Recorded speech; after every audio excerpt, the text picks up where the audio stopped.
The outline of discussions will be for the pre-Hispanics, we have the Bahay kubo, and for the Spanish era, we have Bahay Bato and the Antillean house. The Nipa hut or Bahay kubo is a type of steel house indigenous to the culture of our country.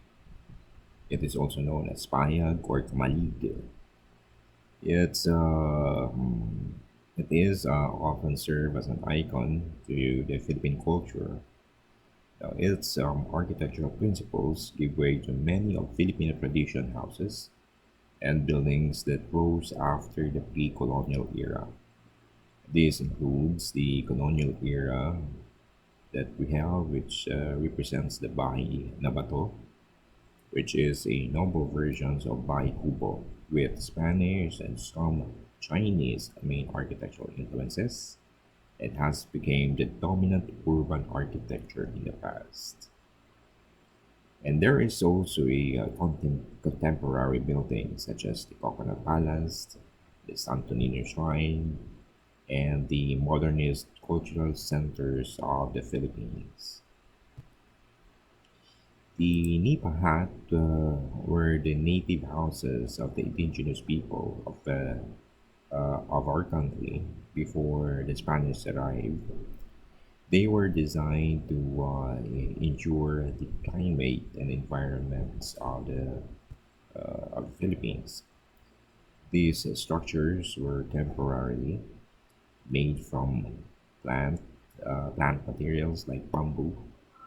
The accessibility of the materials made it easier to rebuild Nipa hut when damaged from a storm or earthquake. The advent of the Spanish colonial era introduced the idea of building more permanent communities with the church and government center as a focal point. The new community setup made the construction using heavier, more permanent materials desirable. Some of these materials include bricks, mortar, tiles, and stone. Finding European construction styles impact the local conditions. Spanish and Filipino builders quickly adopted the characteristics of the Bahay kubo and applied it to Antillean houses, locally known as Bahay na Bato or Stone House, or also known as Bahay Luma. Bahay Luma represents as old house or traditional house.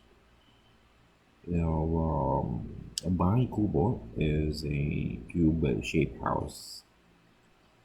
Um, Bahay is a Tagalog word for a house with, while Kubo is from the Spanish word cube or cubo or means cube. Bahay kubo is a one room house raised above the ground to protect the dwellers from the dampness of humidity of the earth. Here's a blow up isometric of a Bahay kubo. From the upper portion, we have the balangkas, or also known as a framework. We also have the batalan. Ito yung ating washing area. For the cooking area, we have the abuhan. The cooking area is elevated earthen fireplace with a stone stove for cooking. The main house, ang tawag dyan ay bulwagan. Now, for those na kailangan ng storage no, for their harvest, they call it silong. Uh, Stairs is for hagdan, and sagang represents as railing. Banggerahan. Banggerahan is an elevated counter made of bamboo strips, usually projecting beyond the kitchen wall.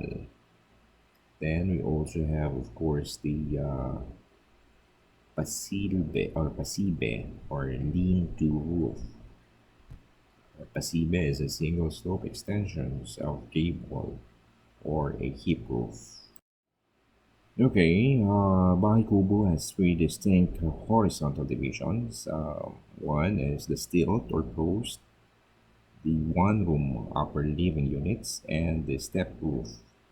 The posts are often covered or enclosed with bamboo latticework to serve as a usable space underneath the house for house implements and livestock. Ginagawa nilang storage, no? Yung pinakailalim yun. The vine kubo is often built with a whole bamboo or a tree branch structural framework. Another blow-up image of a Bahay kubo.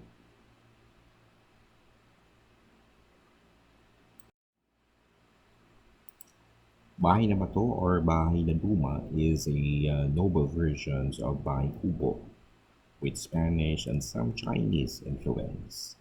Its design evolved through the ages but maintained its Nipa hut architectural roots. Its most common appearance is like that of a steel Nipa hut that stands on Spanish style stone bricks or bricks as a foundations of wood or bamboo stilts. The Bahay na Bato, the colonial Filipino house, followed the Nipa hut arrangements such as one of the characteristics of Nipa hut or Bahay kubo is having an open ventilation and elevated apartment. It was popularized among the elite or middle class and integrate the characteristics of Nipa hut with style, culture, and technology of Spanish architecture. Now, the most obvious difference between the two houses would be the materials that was used to build both the Bahay kubo and Bahay bato. For the Bahay na bato, it was constructed out of bricks and stone rather than, of course, the traditional bamboo materials. It is a mixture of native Spanish and Chinese influences. Now, during the 19th century, wealthy Filipinos built some fine houses, usually the solid stone foundations or brick lowered walls and overhangs, wooden upper stories with balustrades, ventanillas, and capis.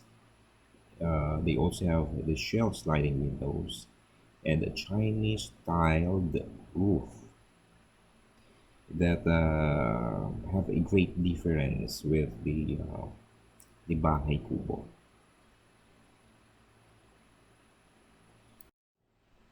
A hybrid type of house was first built in Intramuros, Manila in the 17th century. It's a combination of European classic element and the traditional Chinese.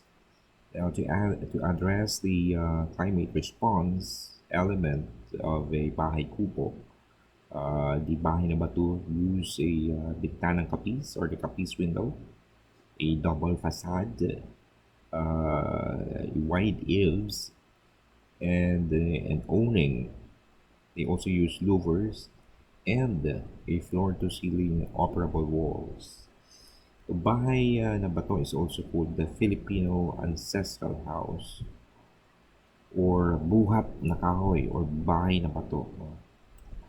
Its architecture is different from Antillean houses in Netherlands or even the traditional houses in Mexico. So one of the differences for the Bahay Kubo is the roofing. The Bahay na Bato is already made of tiles, also known as tejado. For those na nakapag-visit na ng vegan sa Ilocos Sur, I myself ay na-experience ko to. I stayed here for about 3 nights dahil ako ay na-invite bilang isang guest speaker. So the slide shows the One of the major component or main component ng isang bahay na bato, having a window na gawa ng kapis, they call this bintanang kapis, having parts, no, yung parts ng bintanang kapis is of course we have the conchera or and the concha. And another important element ng bahay na bato is having a balusters or balustre. It's in one of the upright and short vertical woods or clay members serving as a railing of stairs, open deck, and ventanilla. So the balusters is one of the main purpose here is para makapasok yung natural ventilation yung hangin. Here's a blow up isometric of bahay na bato. So we have kubeta, also known as toilet, kitchen, kusina. We have comedor or the dining area, dispensa or this or pantry, aljibe, known as cistern.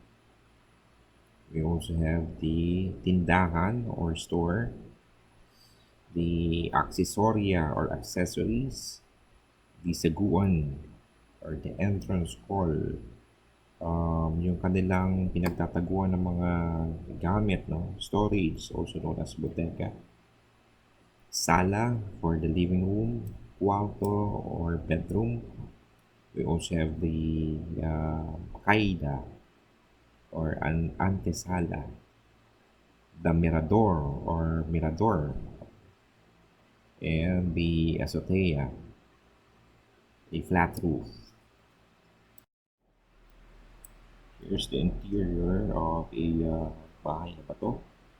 We have the parts are calado or freework. We have kisame, known as ceiling, postillaje, as ceiling joist. Ito yung framing ng ceiling. We also have the artes sonado, covered curved or highly patterned wood ceiling. We also have the espejo, the persiana or the louvered window. Again, the silla or chair, and the sahig, suelo, known as the floor.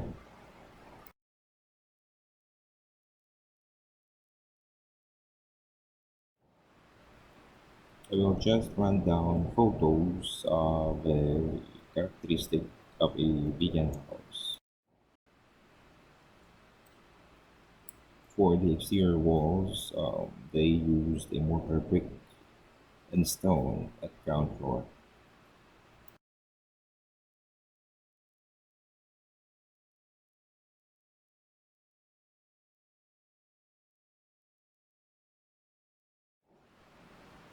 The second floor is made of timber. They have a large sliding window made of a piece.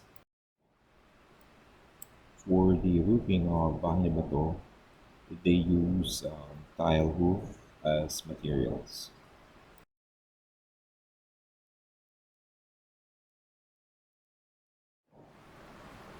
Here's an example of an ancestral home of Brahma family in Pican, built in 1820s.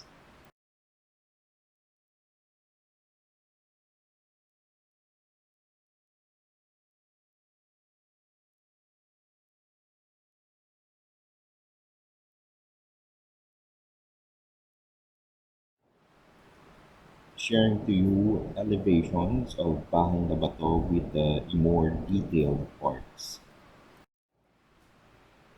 An isometric blow-up plan of Bahay na Bato with parts and functions. Sharing to you architectural terminologies with the functions. The slide shows the parts of stairs during or used in Bahay na Bato. We have hagdan, known as escalera, the pasamano or the handrail. We also have the madreng hagdan or the stringer, the barandilla or railings, the baitang, known as thread, miseta, known as landing. We have the takip silipan or the riser, and the kahabaan ng hagdan or the flight of stairs. The slide shows the types of stairs, double return stairs, we have double L stairs, the half turn stairs, the spiral, quarter turn stairs, and the circular stairs. So let's proceed with the Antillean houses. So the slide shows the characteristics of the vegan houses, the pre-colonial features, including the Spanish colonial features.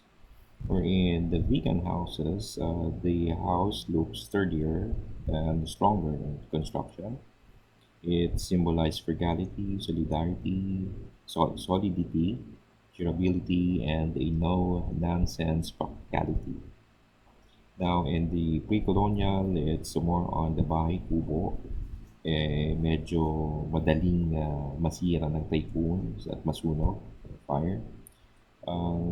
Difference lang ng bahay kubo is of course airy, more on natural ventilations, and of course easy to clean. At ang kanilang mga materials is made of bamboo, made of lightweight materials. Now, during the Spanish colonial, dahil nga yung Spaniards ay tinuruan tayo mag-quarry, no? It's all now on the adaptations of new materials, the preparations of the stones, at naglalagay na tayo ng bricks at the ground floor dahil nga yung bahay na bato, the ground is made of stone and the upper is made of wood, the second floor. Um, the Spanish colonial houses is fire resistant and vulnerable to, but still vulnerable to, to earthquake.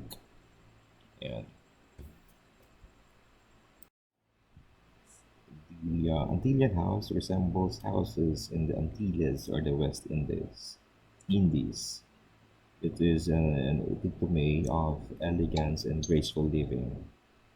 Now, most owners of Antillean houses had traveled to Europe. Minsan yung kanilang mga anak na nag-aaral sa Spain, Germany, or France. So kung ano yung nakita nila doon, they adopted, no? They copied at dinala dito. That's the reason why we have the Antillean houses. The general characteristics of and space requirements of an Antillean houses.